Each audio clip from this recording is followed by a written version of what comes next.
చూస్తున్నాం పాసమైలారం సిగాచి పరిశ్రమలో 6వ రోజు రెస్క్యూ ఆపరేషన్ కొనసాగుతోంది. ఎస్డీఆర్ఎఫ్ హైడ్రా సిబ్బంది భవన శిథిలాలను తొలగిస్తున్నారు. ప్రమాదంలో ఇప్పటివరకు 40 మంది కార్మికులు మృతి చెందారు. మరో 9 మంది ఆచూకీ కోసం గాలింపు చర్యలైతే కొనసాగుతున్నాయి. ఇప్పటివరకు 34 మృతదేహాలను గుర్తించి బంధువులకు అప్పగించారు. ఆసుపత్రిలో మరో 22 మంది బాధితులు చికిత్స పొందుతున్నారు. ఇప్పటివరకు 12 మంది ఆసుపత్రుల నుంచి డిశ్చార్జ్ అయ్యారు. ఈ ప్రమాదంలో యూపీకి చెందిన అన్నదమ్ముల మిస్ అయినట్లుగా సమాచారం. ప్రమాదం తర్వాత అఖిలేష్ విజయ్ ఆచూకీ ఇప్పటివరకు లభించలేదు. 6 రోజులుగా మార్చురి ఎదుట బంధువుల పడిగాపులు కాస్తున్నారు. బీహార్ రాష్ట్రం కరక్కడ్ ఎంపీ రాజారాం సింగ్ సిగాచి పరిశ్రమను పరిశీలించారు. పరిశ్రమలో కనీసం భద్రతా చర్యలు లేవన్నారు ఆయన. రిజిస్టర్ లో చాలా విషయాలు దాగున్నాయని సంచలన వ్యాఖ్యలు చేశారు. రిజిస్టర్ 2 కాపీలను బయటపెట్టాలని డిమాండ్ చేశారు.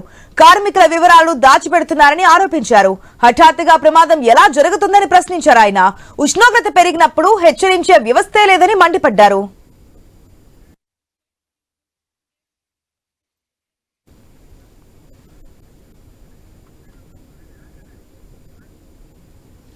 రైట్, మనం చూసాం కొన్ని రోజుల క్రితం పాసమైలారంలో ఏదైతే రియాక్టర్ పేలినప్పుడు జరిగినటువంటి ఘటన, ఎంతమంది ప్రాణాలు కోల్పోయారో డిఎన్ఏ టెస్టుల ద్వారా మృతదేహాలను గుర్తించి కుటుంబ సభ్యులకు అప్పచెప్తున్నటువంటి సిచ్యువేషన్. అయితే దీంట్లో యూపీకి చెందిన అన్నదమ్ములు కూడా మిస్ అయినటువంటి సిచ్యువేషన్ మనకు కనిపిస్తుంది. ఇంకా చాలా మంది ఆచూకీ కూడా లభించాల్సినటువంటి సిచ్యువేషన్ కనిపిస్తోంది.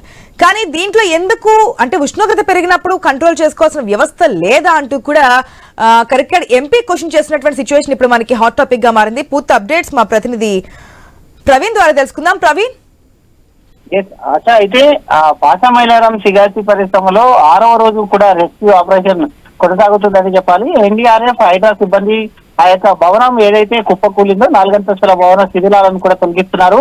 ప్రమాదంలో ఇప్పటి వరకు 40 మంది కార్మికులు మృతి చెందారు. మరో 9 మంది ఆచూకీ కోసం గాలింపు చర్యలు అయితే కొనసాగుతున్నాయి. ఇప్పటికీ 34 మృతదేహాలను గుర్తించి బంధువులకు కూడా అప్పచెప్పడం జరిగింది. అదేవిధంగా ఆసుపత్రిలో మరో 22 మంది బాధితులు చికిత్స పొందుతున్నారు. ఇప్పటికీ 12 మంది ఆసుపత్రుల నుంచి డిశ్చార్జ్ కూడా అయ్యారు. ఈ ప్రమాదంలో యూపీకి చెందిన అన్నదమ్ములు 2 కూడా మిస్ అయినట్టు సమాచారం అయితే వస్తుంది.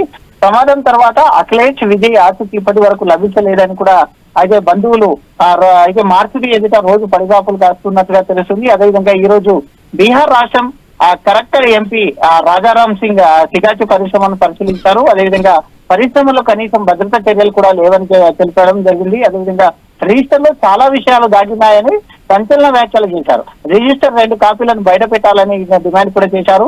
కార్మికుల వివరాలు దాచిపెడుతున్నారని ఆరోపించారు. హఠాత్తుగా ప్రమాదం ఎలా జరుగుతుందని కూడా ఆయన ప్రశ్నించడం జరిగింది. ఉష్ణోగ్రత పెరిగినప్పుడు హెచ్చరించే వ్యవస్థ లేదని కూడా మండిపడడం జరిగింది. అంటే మొత్తం టోటల్ గా ఈ పరిశ్రమలో చూసుకుంటే ఇది మొత్తం టోటల్ గా కెమికల్ ఫ్యాక్టరీ కాబట్టి అందులోపల ఏదైతే ఆ యొక్క రియాక్టర్ పేలిందో ఆ రియాక్టర్ పేలినప్పుడు సాల్వెంట్ తయారు చేస్తున్నప్పుడు ఆ పర్టికులర్ గా కొంత ఉష్ణోగ్రతను అక్కడ నమోదు చేస్తారు. అక్కడ ఏదైతే ఈ యొక్క పరిశ్రమకు సంబంధించి ఆ యొక్క రియాక్టర్ కు సంబంధించి మొత్తం టోటల్ గా ఒక కెమిస్ట్ ఆధ్వర్యంలో నడుస్తుంది కాబట్టి దీనిపైన మొత్తం టోటల్ గా కూడా అక్కడ ఎంపీ ఆరా తీసినట్టుగా తెలుస్తుంది. అదే ఉష్ణోగ్రత ఎలా పెరుగుతుంది అంటూ కూడా అయితే ఆరా తీశాడు కాబట్టి మొత్తం టోటల్ గా కూడా ఈ పరిశ్రమకు సంబంధించి ఈ యొక్క ఎంపీ తీవ్ర వ్యాఖ్యలు అయితే చేయడం జరిగింది. కాబట్టి ఈ యొక్క వ్యాఖ్యలను కూడా ఇప్పటికే మనం చూసాం. ఏదైతే సిగాచి పరిశ్రమలో ఈ విధమైన ఘటన చోటు చేసుకుందో స్టిల్ నా ఇంకా అక్కడ రెస్క్యూ ఆపరేషన్ కొనసాగుతోంది. ఆ మృతదేహాన్ని లేదంటే ఆ కింద శిథిలాల కింద ఉన్నటువంటి ఆ బాడీ ముద్దలను కూడా తీసుకెళ్లి డిఎన్ఏ టెస్టులు చేసినటువంటి సిచ్యువేషన్.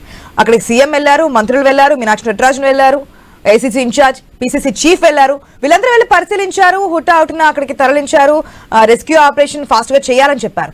కానీ ఇప్పుడున్నటువంటి సిచ్యువేషన్ లో ఏదైతే కరెక్ట్ ఎంపీ చేసినటువంటి కామెంట్స్ పై తెలంగాణ ప్రభుత్వం స్టేట్మెంట్ ఏ విధంగా ఉంది? ఇంకా ఎప్పటికీ ఈ రెస్క్యూ ఫుల్ స్టాప్ పెట్టే ఛాన్స్ కనిపిస్తుంది అనుకోవచ్చు?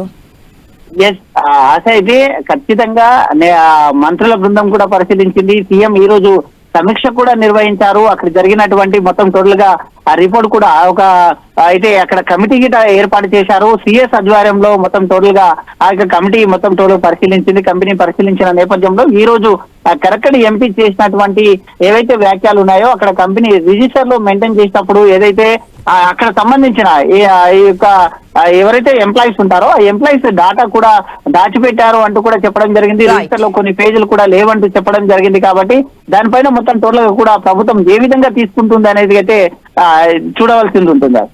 Right Praveen, thanks for